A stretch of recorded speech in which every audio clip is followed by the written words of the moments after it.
કેરળના વાયનાડમાં મૃત્યુઆંકમાં સતત વધારો નોંધાઈ રહ્યો છે। અત્યાર સુધીમાં 292 લોકોના મોત નિપજ્યા છે। ચોથા દિવસે પણ ગામ અને જંગલમાંથી મૃતદેહ મળી રહ્યા છે। અત્યાર સુધીમાં 195 લોકોના મૃતદેહ મળી આવ્યા છે। અન્ય લોકોના મૃતદેહ નહીં પરંતુ શરીરના અંગો જ મળ્યા છે। હાલ ગંભીર રીતે ઈજાગ્રસ્ત 96 લોકોની હોસ્પિટલમાં સારવાર ચાલી રહી છે। હજુ પણ કેટલાક લોકોનો કોઈ પતો નથી। સેના, એરફોર્સ સહિત કુલ 40 ટીમો કામે લાગી છે, બચાવ કાર્યમાં લાગી છે। ગત 30 જુલાઈએ વાયનાડમાં ભૂસ્ખલનની ઘટના સામે આવી હતી। ભૂસ્ખલન થયું હતું। ભૂસ્ખલનમાં 4 ગામ આખા તબાહ થઈ ચૂક્યા હતા।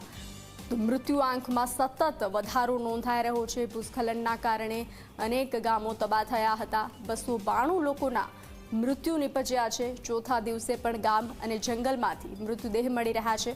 અત્યાર સુધીમાં 195 લોકોના મૃતદેહ મળ્યા છે। અન્ય લોકોના મૃતદેહ નહીં પરંતુ શરીરના અંગો જ મળ્યા છે।